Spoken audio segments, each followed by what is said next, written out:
उस जनता के मन में ये पैदा हो गया है कि वो भारत के नागरिक हैं कि नहीं, और वो भारत के नागरिक हैं, ये नागरिक को खुद को या लोगों को खुद को या जनता को, व्यक्ति को स्वयं सिद्ध करना पड़ेगा।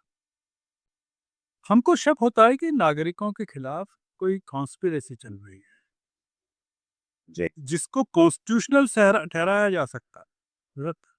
कॉन्स्पिरेसी भी कॉन्स्टिट्यूशनल हो सकती है कि भाई हम जो कर रहे हैं वो संवैधानिक है, आप उसको चुनौती नहीं दे सकते कि अतीत की सरकार ने इस तरह के काम नहीं किए जो ये सरकार कर रही है अपने लोगों के खिलाफ,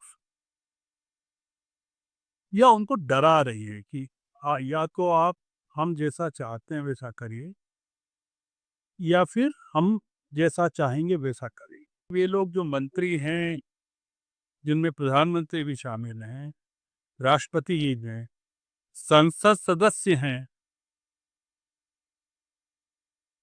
वो किस आधार पर लोगों पर, मैं हर जगह ये लोगों शब्द का इस्तेमाल कर, नागरिक नहीं, लोगों पर राज कर।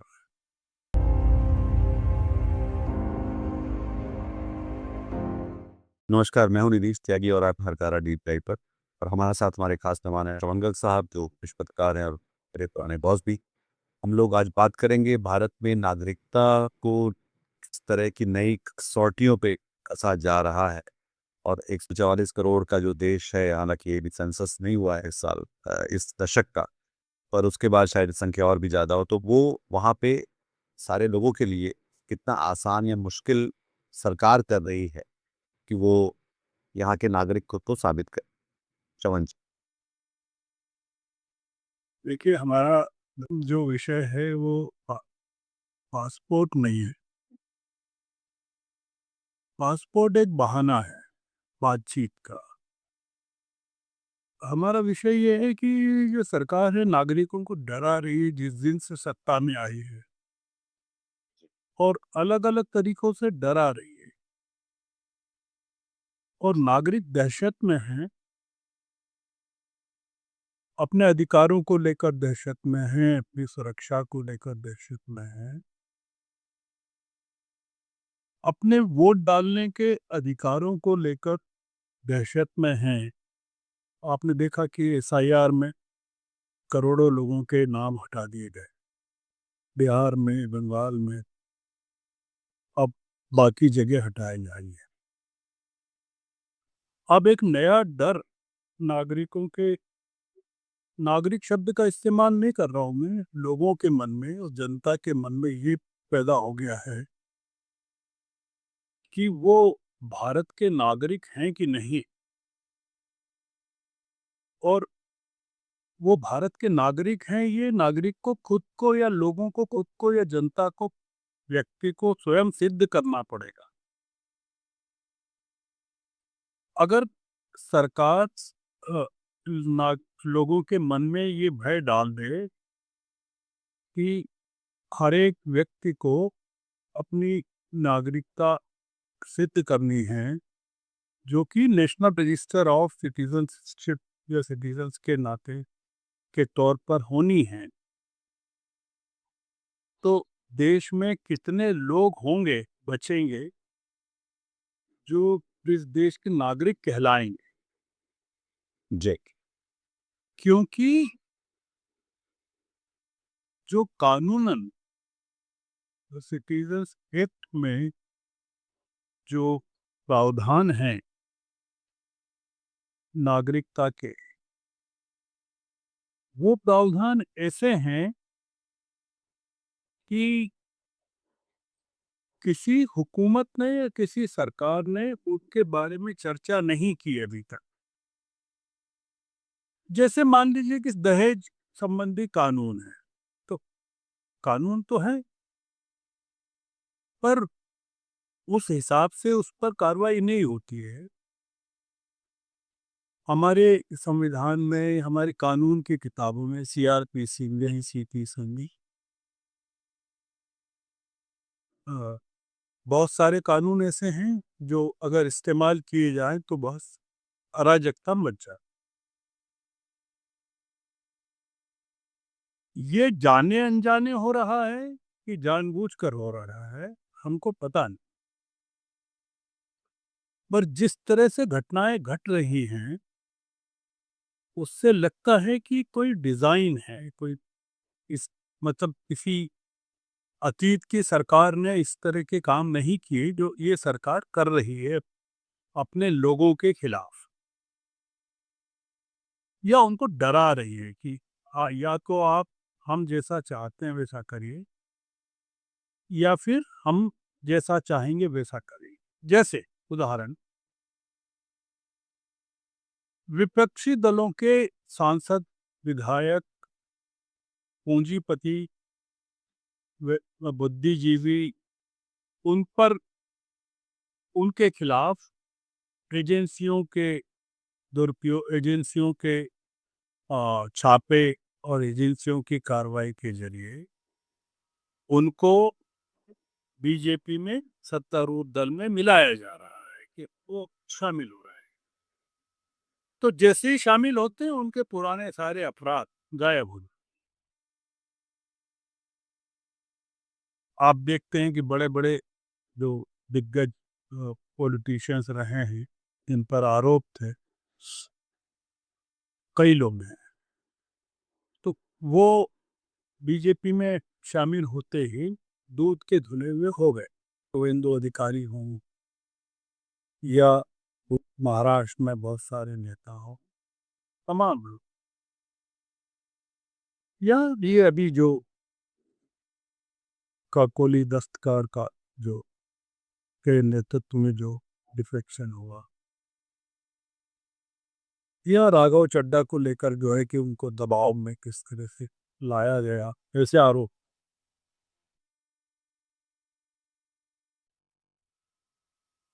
एक चीज जो अभी प्रकट हुई है तत्काल, अभी 2 दिन पहले, 3 दिन पहले, 24 तारीख, अ, पासपोर्ट सेवा दिवस के अवसर पर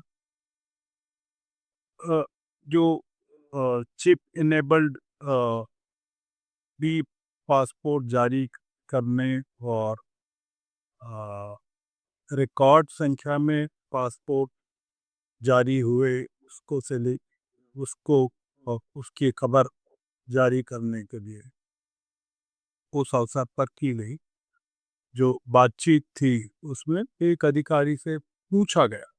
अब पूछा गया, या उससे कहा कि आप पूछिए, किसी पत्रकार से कहा गया कि पूछिए ये सवाल। आजकल ये भी होता है ना, कुछवाया भी जाता है। जी, चिप इनेबल्ड पत्रकारिता जिसे कहते हैं कि चिप इनेबल्ड जर्नलिज्म, कि आपसे कहते हैं कि आप, मैं आरोप नहीं लगा रहा, मैं तो एक वैसी सहज कह रहा हूँ। उसमें पूछा कि ये जो पासपोर्ट है, ये इसकी लीगल स्टेटस क्या है?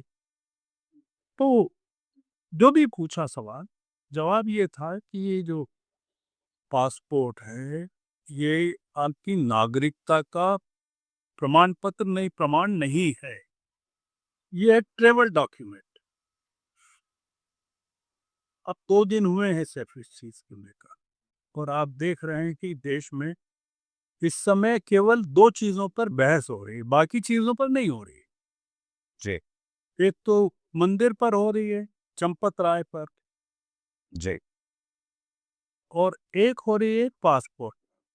बाकी सारे इशू अमेरिका और मोदी जी और ट्रेड डील, एप्स्टीन फाइल, प्रधान, जितनी चीज़ें हैं वो अ, अभी खाल के लिए अ, अलमारियों में बंद। सरकार के पास एक मैकेनिज़्म है जिसमें वो कुछ महत्वपूर्ण चीज़ों को धकेलने के लिए कुछ नई चीज़ें पैदा कर देती है। तो अभी जैसे ज़मीन का मसला, हमारे एक मुख्यमंत्री का और एक यही चंपत राय का, नई खबर थी, चंपत राय ने इस्तीफा दे जी, रामजन्म।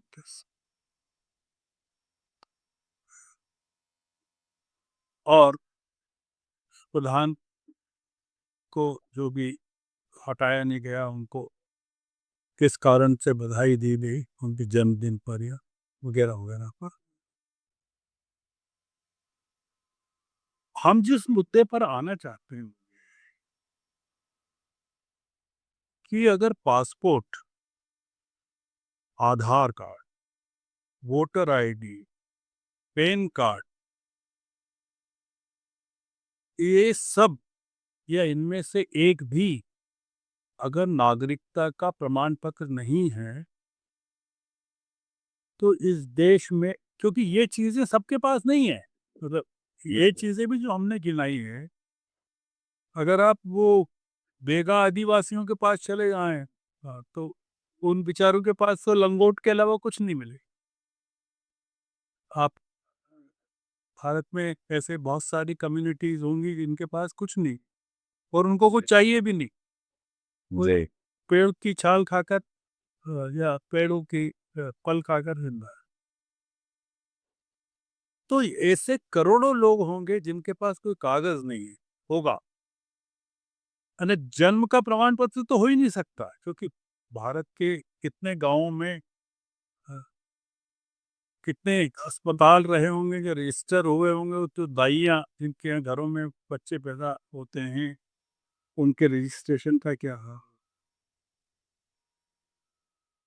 तो फिर हमारा सवाल ये है कि इतनी बड़ी आबादी अगर कथित तौर पर अगर नागरिक ही नहीं है, तो प्रधानमंत्री देश को संबोधित किसको किसको करते हैं? ल- प्रधानमंत्री जो राष्ट्र के नाम संबोधन करते हैं, तो वो संबोधन किसको होता है? मतलब क्या वो ये कहते हैं कि मेरा भाषण सिर्फ उन लोगों के लिए जो भारत के नागरिक हैं? तो भी वो लोग वो सोचेंगे कि मैं नागरिक हूं कि नहीं। हमारा दूसरा सवाल ये है कि वे लोग जो मंत्री हैं, जिनमें प्रधानमंत्री भी शामिल हैं, राष्ट्रपति जी हैं, संसद सदस्य हैं, वो किस आधार पर लोगों पर, मैं हर जगह ये लोगों शब्द का इस्तेमाल कर, नागरिक नहीं, लोगों पर राज कर रहे हैं। क्या इन लोगों के पास नागरिकता को सिद्ध करने के कागज हैं, जरूरी दस्तावेज जो सिटीजन्स एक्ट में खुली? तो हमारी ये मांग है कि राष्ट्र के हित में शुरू करके राष्ट्रपति से प्रधानमंत्री, तमाम मंत्री, तमाम सांसद, ब्यूरोक्रेट्स, मुख्यमंत्री सारे, वो नागरिकों को बताएं कि भाई देखिए, हम जो संविधान की शपथ लेते हैं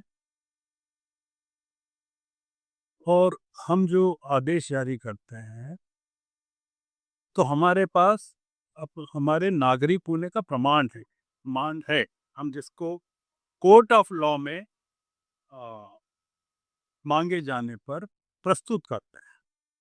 तो फिर हम ये कहेंगे कि वे न्यायाधीश जो नागरिकता के दस्तावेजों पर लोगों को सजा के की वैधता को लेकर सजाएं देते हैं या नागरिकता को लेकर सवाल उठाते हैं, क्या उनके भी पास दस्तावेज हैं उस तरह के जिन दस्तावेजों की सिटीजन्स एक्ट में मांग की है? वे तमाम वकील जो बहस करते हैं, जिरह करते हैं, वो प्रोसिक्यूटर्स, कुछ बड़े सवाल हैं ये, कोई मतलब जिनको आप हवा में अ, अ, टाल नहीं सकते।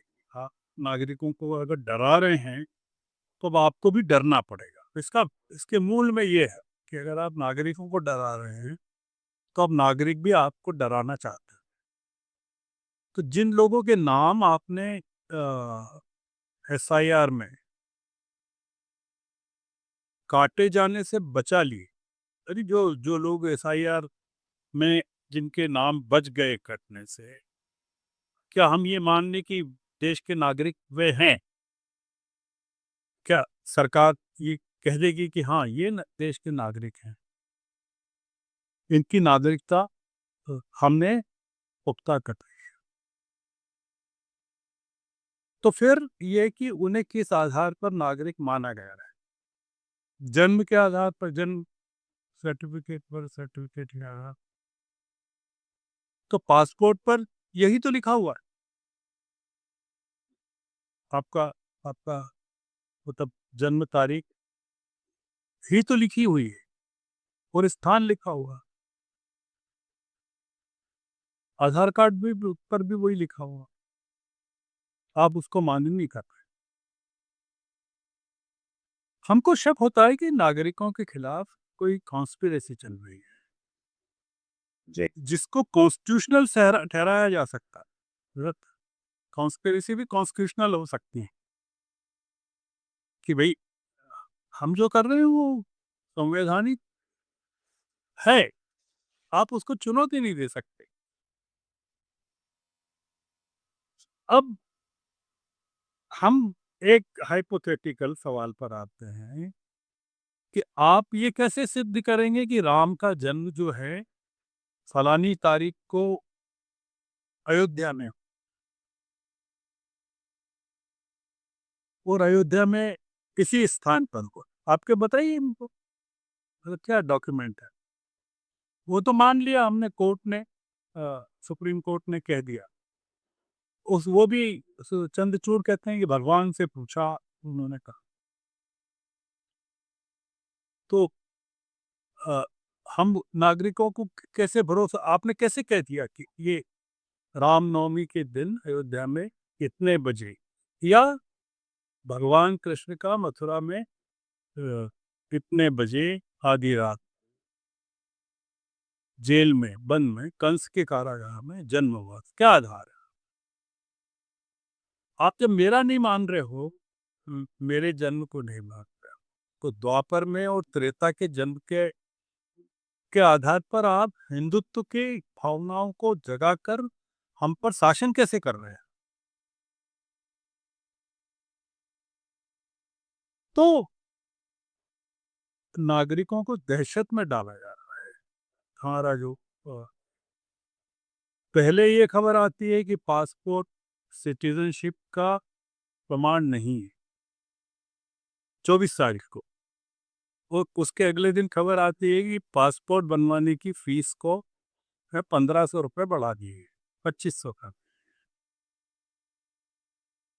और तत्काल की फीस इतनी हो गई। एक सवाल और है कि सरकारी आंकड़ों के हिसाब से अगर आप गूगल करें, आप खुद भी कर सकते हैं, आप तो इतने नेट सेवी हैं, कि भाई हर साल कितने लोग देश छोड़कर जाते हैं। तो देश छोड़कर जाने के की खबर पे ये कहा जाता है कि भाई पिछले 5 सालों में, या मोदी जी जब से आए हैं सत्ता में, 10, 15, 20 लाख लोगों ने अपनी नागरिकता छोड़ दी। अब हम ये जानना चाहते हैं कि भाई ये नागरिकता कैसे छोड़ी होगी? ये नागरिक थे क्या? तो किस आधार पर नागरिक? जी। कोई प्रमाण तो आप मान बताइए ना कि नागरिक, जब आप कह रहे हैं कि नागरिकता छोड़ी, सिटीजनशिप छोड़ी है, इतना ही नहीं, इनको आप ओवरसीज सिटीजनशिप ऑफ इंडिया का एक कार्ड दे रहे हैं। अब क्या हो गया? इनके पास दोहरी नागरिकता होगी, मतलब जहाँ जा रहे हैं उसकी नागरिकता, और आप कह रहे हैं कि आप भारत के भी नागरिक हैं। मतलब आप भारत में रह सकते हैं, काम कर सकते हैं, आ जा सकते। अब हम ये जानना चाहते हैं कि हमको तो उनकी पहली नागरिकता के बारे में पता नहीं, आपने उनको दोहरी नागरिकता का लाभ लेने दिया, और जा रहे हैं, अभी भी जा रहे हैं। तो वो जाने से पहले, उनके देश छोड़ने से पहले, क्या आप उनकी नागरिकता के प्रमाण चेक कर रहे हैं क्या? कि आप तो नागरिक ही नहीं हैं, हमारे रिकॉर्ड के आप लॉ ऑफ कोर्ट में आप पहले सिद्ध कीजिए कि आप नागरिक हैं, और कोर्ट जब आपको कह देगी कि हाँ आप नागरिक हैं, तब आप नागरिकता को आपको छोड़िए। उसे छोड़िए ना। तो वो आप कर नहीं रहे हैं। तो जो यहाँ रह रहे हैं उनको आप दहशत में डाल रहे हैं, जो जा रहे हैं उनको आप अ, हवाई अड्डे पर हार फूल दे के विदा कर रहे हैं। 80 करोड़ लोगों को आप अनाज दे रहे हैं, मुफ्त का। तो भाई ये जिन लोगों को आप अनाज दे रहे हैं मुफ्त का, वो कौन लोग हैं? नागरिक हैं कि नहीं है? आप एक्सचेकर के एक्सपेंस पर दे रहे हैं, तो ये मान के दे रहे हैं कि अ, मंदिर के बाहर बैठे हुए लोग हैं कि नागरिक, कि भाई नाथद्वारा के बाहर बैठे हैं कि 80 करोड़ लोग जिनको अंबानी जी बांट रहे हैं? या आप ये कह रहे हैं कि नहीं नागरिक, तो आप दावा तो ये करते हैं कि हम 80 करोड़ नागरिकों को मुफ्त का, आपने नागरिक कैसे मान लिया? उनके पास तो कागज भी नहीं। आपको नागरिक की परिभाषा ही बदलना पड़ेगी। आप अपनी बातचीत में नागरिक नहीं बोल पाएंगे। लोग, व्यक्ति, जनता, इंडिविजुअल्स। तो आप सिर्फ अनाज ही नहीं दे रहे हैं, बिजली पानी भी दे रहे हैं, प्रधानमंत्री आवास योजना भी कर रहे हैं, सब कर रहे हैं। दूसरा पॉइंट, देश भर में साधु सन्यासियों और वैरागियों की संख्या कोई 1 करोड़ की गति। अंदाज से बता रहा हूँ, जो आप अगर जी। अ, ढूंढे नेट पर, तो वो कहते हैं साहब वैसे तो कोई आंकड़ा नहीं है पर 1 करोड़ देता है। और वो ये भी कहते हैं कि ये 12-13 अलग अलग अखाड़ों में विवाद। अब ये साधु संत जो हैं, ये तो इस हुकूमत की बैकबोन है, रीढ़ की हड्डी यही है ना। देश को हिंदुत्व की ओर ले जा रहे हैं, सरकार इन्हें मदद भी कर रही है, इनके बड़े बड़े मठाधीश है, इनके ये जिस अवस्था में रहते हैं, मतलब जैसे नागा साधु ही के। अब आप उनसे पूछेंगे क्या कि ये तुम भारत के नागरिक ही नहीं हो? आप कहेंगे क्या? अगर आप दस्तावेज तो दस्तावेज की मांग जो पढ़ा लिखा है, कपड़े पहन के आपके सामने हाथ जोड़ के खड़ा है, उससे की जा रही टैक्स पे करता है, पढ़ाई है। करता है। करता है, उससे की जा रही है, उन लोगों से नहीं की जा रही है जिनको आप कहते हैं कि ये तो हमारे नागरिक है। इनकी मानते हैं कि मान लीजिए कि बीजेपी के 20 करोड़ लोग हमारे नागरिक मेंबर्स जो है नागरिक हैं। आरएसएस के 60 लाख वोटर्स तो है, वोटर्स हैं, हाँ, वोटर्स हैं इतने, वोटर्स हैं हाँ, 23 23 करोड़। तो वो 23 करोड़ तो नागरिक हैं, चाहे वो भले बजरंग दल में होना भी उनके लिए काफी कि वो नागरिक हैं देश के। बाकी जो बाकी हर कोई संदिग्ध है अ, इस देश। तो तो हम एक बहस को खड़ी कर रहे हैं, एक इसके बहाने कि ये जो अ, कह रहे हैं कि अब जैसे भारत का प्रधानमंत्री बनना हो किसी को, तो उसकी शर्त ये है कि भारत का प्रधानमंत्री बनने के लिए व्यक्ति को मुख्य रूप से भारत का नागरिक होना अनिवार्य है। जी। ये आप लिखा हो, और उसकी न्यूनतम आयु लोकसभा के लिए 25 वर्ष और राज्यसभा सदस्य के लिए 30 वर्ष होना चाहिए। अब हम ये पूछ रहे हैं कि भाई मोदी जी प्रधानमंत्री हैं, तो वो उन उनके जन्म का हम आधार किस चीज को माने, या हमारे पूर्व प्रधानमंत्रियों के जन्म का क्या आधार हम माने कि उतने साल तक उन्होंने राज किया? जैसा मैंने ये शुरू में द नॉन बायोलॉजिकल है, वो कैसे नागरिक है? हाँ, तो वो नागरिक हो वो सकता है। हाँ, वो एक अलग मुद्दा है। तो हमारा ये कहना है कि अभी तक जो लोग बने उच्च पदों पर, वो कायम रहे, तो क्या वो संदिग्ध प्रमाण, जन्म प्रमाण पत्रों के आधार पर हम पर राज करते रहे? जैसे फर्जी डिग्रियों के आधार पर अभी राज कर रहे हैं। वो डिग्री हमको पता ही नहीं जी, कि 10वीं भी पास है कि नहीं, 12वीं भी पास है। तो हम ये क्या ये नहीं कह सकते कि आप आपका जन्म प्रमाण पत्र भी फर्जी है, जन्म तारीख भी फर्जी। हम एक थोड़ा-सा मन में ये है कि नागरिकों के गुस्से को क्या किसी योजना के तहत उकसाया जा रहा है, उनको नाराज़ किया जा रहा है जानबूझकर। जैसे एसआईआर की कंट्रोवर्सी के समय वोटर आईडी, आधार को मानने से इनकार किया गया था। अब उसमें पासपोर्ट माना गया था। पासपोर्ट को माफ किया था ऐसा ये ही। किया है। जी, जी। अब ये बता रहे हैं 24 तारीख को, और उस समय पासपोर्ट को भी किया। कई लोग तो बेचारे बाहर से आए थे उस समय, पासपोर्ट वोट डालने। अब जो जो गोदी मीडिया के पत्रकार हैं और अ, जो मीडिया में भी कुछ जो पेड चिप्स हैं, इलेक्ट्रॉनिक चिप्स, सरकारी चिप्स, वो ये कह रही हैं कि भई ये सरकार कोई गलत काम थोड़ी कर रही है। वो कह रहे हैं कि 1967 के पासपोर्ट एक्ट में हवाला दिया गया है कि भई ये जो पासपोर्ट है ये ट्रैवल डॉक्यूमेंट है। तो ये कोई मोदी जी की क्या गलती है ये तो? ये मोदी 2014 में आए और अटल जी भी 98 99 में आए।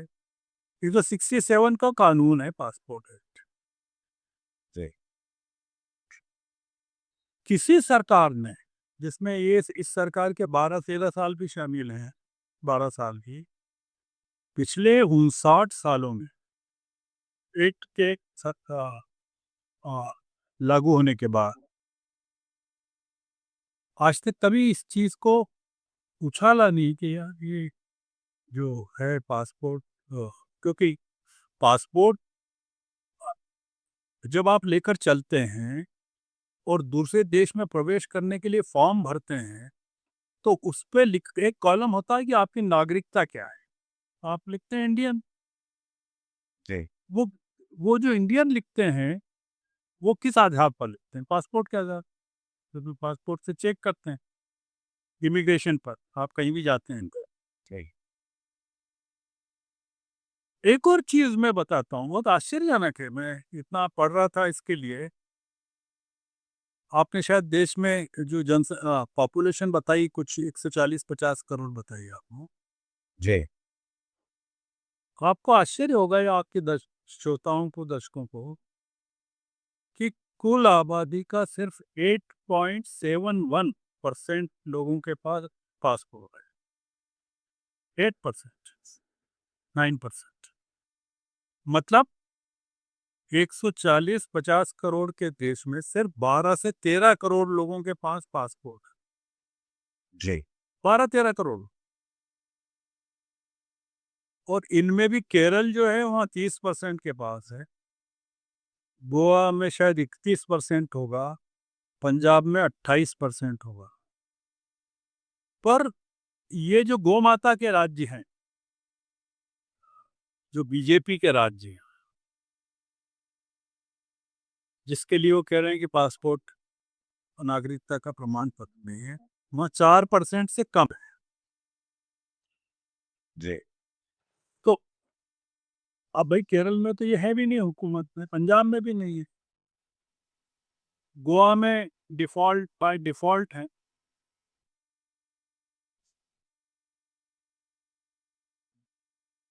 भारत की तुलना में अमेरिका में 19 करोड़ लोग हैं। 35 करोड़ की आबादी है अगर अमेरिका की, 35 करोड़ की, तो उसमें 19 करोड़, आप सोचिए कितनी बड़ी आबादी। के पास पासपोर्ट है और हमारे यहाँ 8% 140-50 करोड़।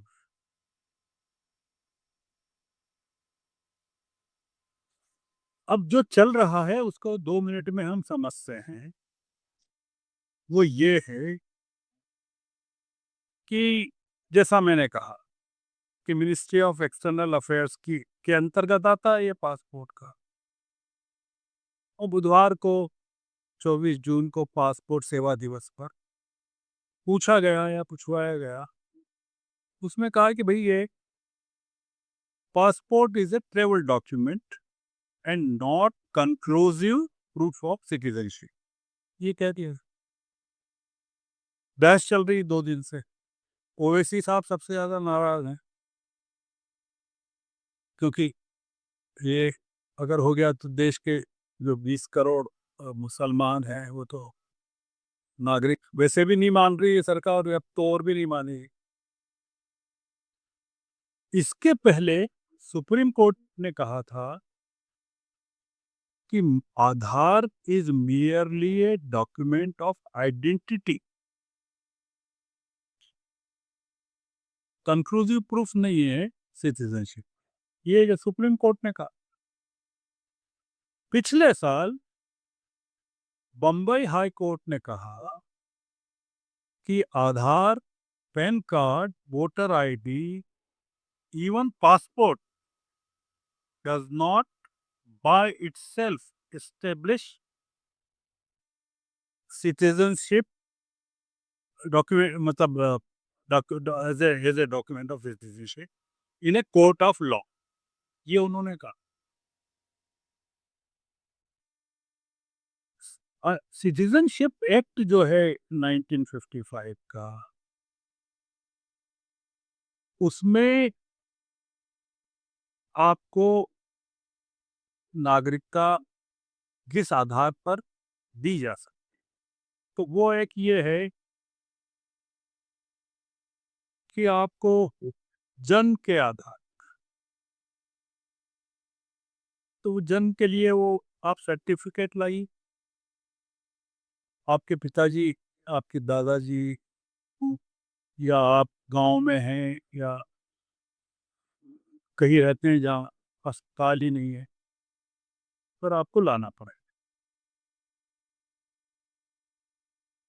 उसके अलावा एक जो है बाय डिसेंट, इसका मतलब ये है कि वो जो व्यक्ति हैं वो देश के बाहर उनका जन्म हुआ हो पर उनके पेरेंट्स भारतीय हो, तो वो वहाँ की दूतावास या मिशन के सामने या प्रमाण पत्र देकर वो चीज ला सकते हैं।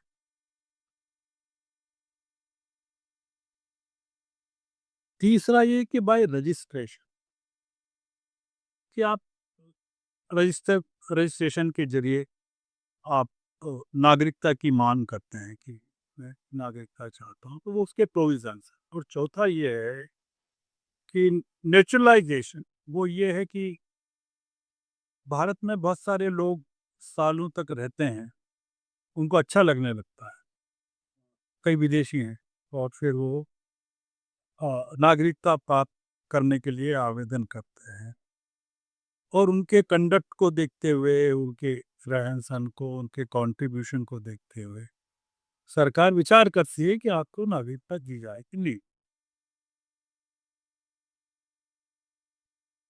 अगर नीतीश त्यागी सरकार के खिलाफ बोलते रहते हैं, श्रवण गर्ग बोलते रहते हैं, उनको पासपोर्ट के आधार पर ट्रेवल डॉक्यूमेंट मानकर बाहर तो जाने दिया जाए, पर जब वो लौट कर आए तो हवाई अड्डे पर उनको कहा जाए कि आप तो भारत के नागरिक ही नहीं, आप पहले ये बताइए कि नागरिक हैं क्या, तो आपको हवाई अड्डे से वापस लौट जाइए, ये आपका देश ही नहीं।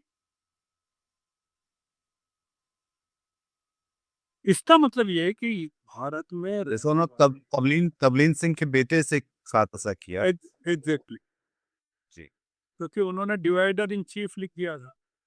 जी। अब तौलीन और दो व्यक्ति यही मामला है कि उनकी माँ भारतीय है, उनको ओसीआई उनके पास था, उसके बाद भी उनको वो ओसीआई रद्द कर दिया गया। एग्ज़ैक्ट सिर्फ़ इसलिए कि उन्होंने सरकार की निज़ाम की बुराई की। हाँ, तो अब तौलीन सिंह तो जिस तरह से लिखती हैं, आप जानती हैं कि वो क्या लिखती हैं सरकार की, आलोचना करती हैं कि क्या करती हैं। इसका मतलब ये है कि भारत में रहने वाले प्रत्येक व्यक्ति की नागरिकता को सरकार चुनौती दे सकती है। मतलब नागरिक सरकार की नागरिकता को चुनौती नहीं दे सकती, जी, सरकार दे सकती है। और इसमें पूरी ज़िम्मेदारी व्यक्ति की होगी कि वो ओनस व्यक्ति पर है कि वो अपनी नागरिकता को सिद्ध करे। मतलब जैसे मैं गलत भी हो सकता हूँ कि आप करेक्ट कर सकते हैं कि बलात्कार पीड़िता को सिर्फ़ बताना पड़ता है कि भई मेरे साथ बलात्कार या मेरे साथ ज़्यादती हो या कुछ हो। जी,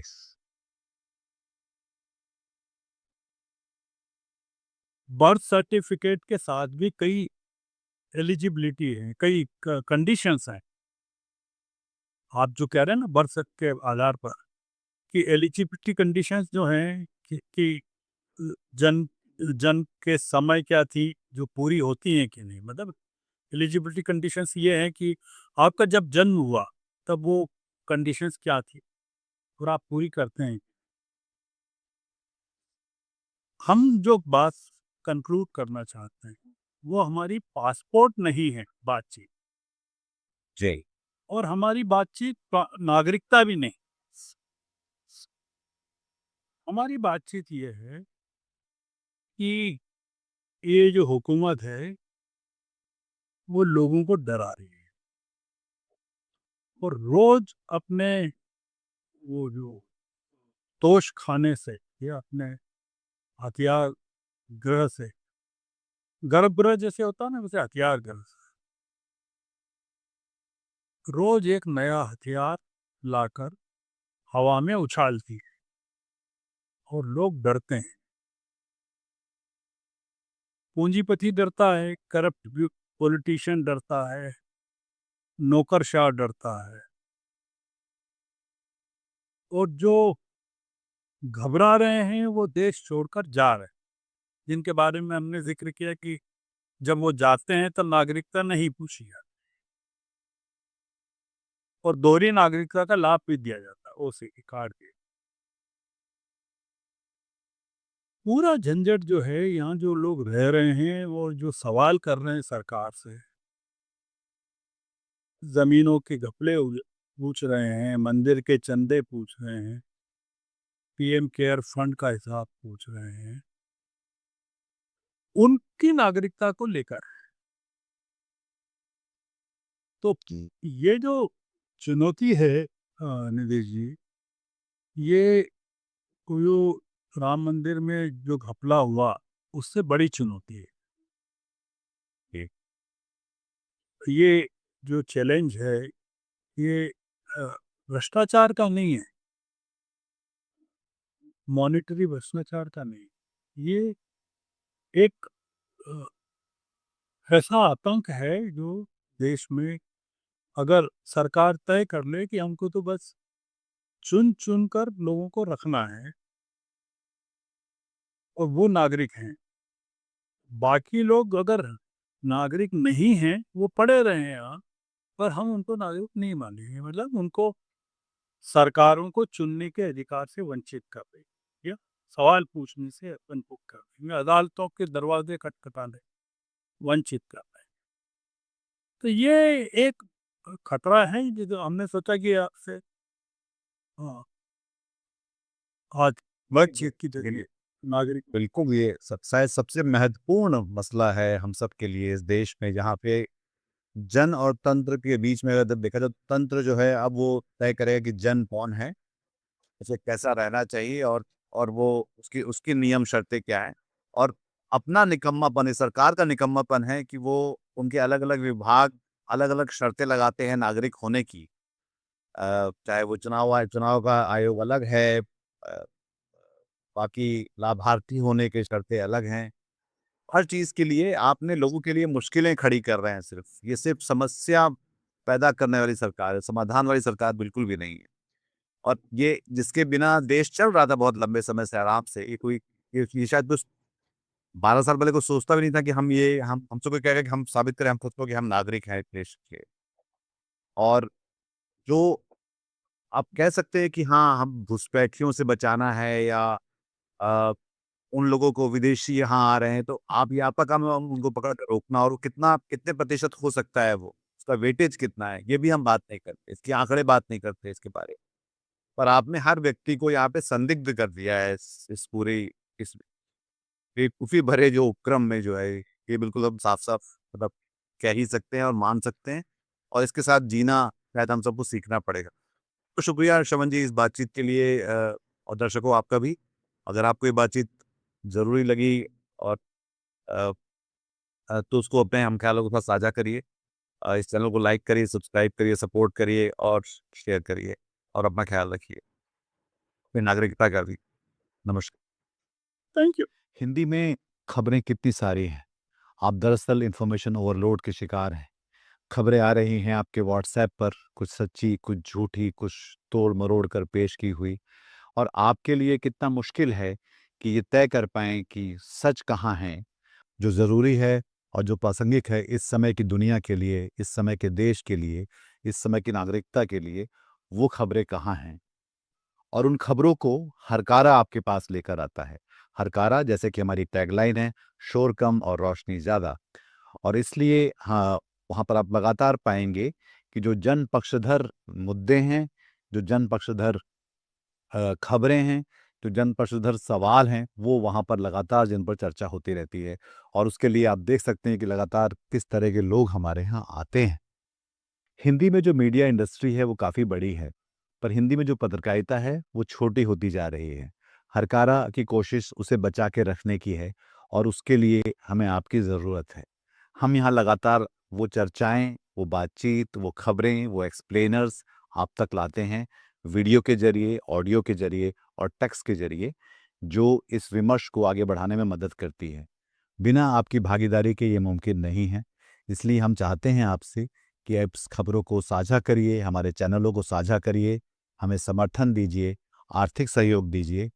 हम अपना क्यूआर कोड आपके साथ यहाँ साझा कर रहे हैं। आप चाहें तो यहाँ पर अपना योगदान दे सकते हैं।